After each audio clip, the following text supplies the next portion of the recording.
Well folks, welcome back. We seem to have a few things to show you in the model railway room at the moment, despite no progress on actually rebuilding the layout. That will come nearly at the end of the season on my big railway adventures now. But there's bits and pieces happening here. So I've got another unboxing for you today, because I know a lot of you like that. This is probably the most expensive passenger coach of sorts that I've ever bought. I'm not telling you how much I paid for it, but those of you in the know will know. Suffice it to say, it will be stored in secure storage off site, that's for sure. And here it comes. You'll see it says Dapol Black Label. There we are. And these are the Black Label series, a special series of models made by Dapol to the very, very highest specifications.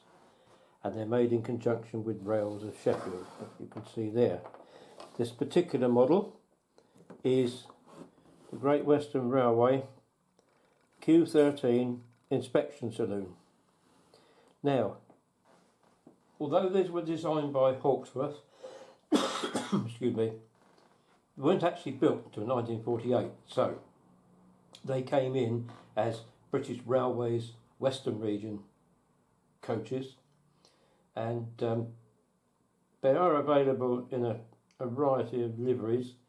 I've chosen Western Region Chocolate and Cream, because I like the Western's spirit of independence. So let's, without further ado, let's open it up, shall we? There were 7 of these built actually, and every single one of them has been preserved. And coming up in a later video, though I don't know when it's going to be out, you'll actually see one of them sitting in a siding on the North Yorkshire Moors Railway. You see we've got the owner's handbook here. I'm just going to zoom back a little bit so you can see it better. It tells you all about it. Now, the trouble with these modern coaches is they're all fitted so that you can put DCC in them. That's alright if you want to keep working the lights on and off, but it's actually, although they try and make it look simple, I always find it's a hassle trying to get the body off these days. You can't just, like you used to, undo 2 screws and take it off. Oh, no, no, no, no, no. It's held together by clips, and you've got to use your thumbnail, move the clip, put a... never mind. Anyway, for DC operation, we have these 4 switches on the underside. And they're supposed to see what the, put the different functions on. But here's the instructions. You've got to take this off and then that off, and I can't be bothered with all that, to be honest.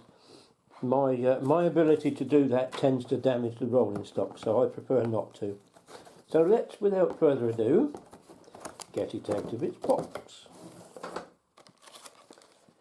Typical clamshell. I mean, you can't fault the packaging. I do wonder sometimes, though, if there is, to be honest with you, far too much packaging these days. All you've got to do is to try and find which end to open it up, and it decided that it's going to be that end. So we'll take it out. It's well wrapped, I have to say. Well, it should do for the price. I don't know how well you can see these details inside, but it's kitted out. There's a kitchen in there and like a mobile boardroom and conference and what have you. Can't see it very easily, I must admit, but the level of detail, you have to be so very careful.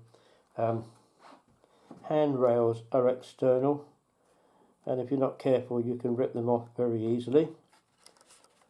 I had to be very careful because the underframe is quite accurately moulded there with all the different rods and everything else. Lovely. There's a gong that end, I suppose, for if the locomotive is being driven. Looks as though it has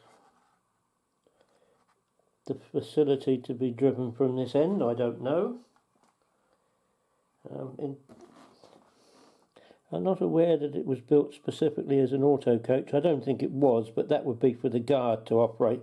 The guard would have probably had a little extra brake in there, and he would work the gong. At the other end, we have a rear light, which, when I put it on the track, should light up according to the direction that the carriage is going. Excuse the handshake. Heart failure and medication between them. I'm not 100% sure that the end product is worth the money, quite frankly. However, you can't fault the build, and I think it is true to say there's a very, very much higher level of build specification to this than there is in most others. I mean, these handrails are actually physically added to it. They're not painted plastic extra bits, so you can't fault it for that. Anyway, oh look, I just noticed there's like a buffet table inside there. I don't know whether you'll be able to see that or not. Can you see that? Big long buffet type table there. And general seating areas there. I mean, there's plenty of detail. You can't fault the detail. But I know you want to see it running. Well, there's only one way to do it, and that is to run it behind a region appropriate. Oh no! First of all, let's just check the switch. Good grief! How am I supposed to see that? Back in a mo. Well. After much magnifying and all the rest of it, I got to find out that all the switches were already on. So when we're ready to see the loco running, or the carriage running round, I'll turn the lights off and we'll do it in sort of simulated darkness. But I have to use this, don't I? This is the Great Western 94XX pannier tank from Bachmann, and of course if you're running it with an expensive model, you've got to have the DCC sound version, haven't you? You've seen this before, so it's nothing new to you. We'll get it running.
It's quite a nice nighttime scene, doesn't it? Yeah. Good. Right.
Hello.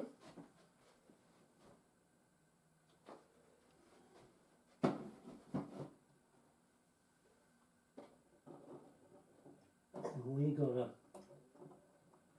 problem here.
Well, for some reason it didn't like being pushed around, did it? Anyway, things happen. We'll put that on the track, and there you see it all lights up again. Rather nice, rather expensive, not something I shall run that often, but as an example of something that was unique to a specific region, mainly the Western. As you probably gathered, I got a bit of a soft spot for that. It's a good model. Again, I'm not sure that it's entirely worth the money, but it's certainly been very well put together. And sorry there's been such a shamateur-ish video, but then with me railway stuff I never promised you anything other than crap, did I? So hopefully I'll be able to edit this into some reasonable shape or form, and fingers crossed that what I'm waiting to arrive will be worth seeing next time, and I will probably try and make sure that I'm a little better prepared for it then. So bye for now, and thanks for looking.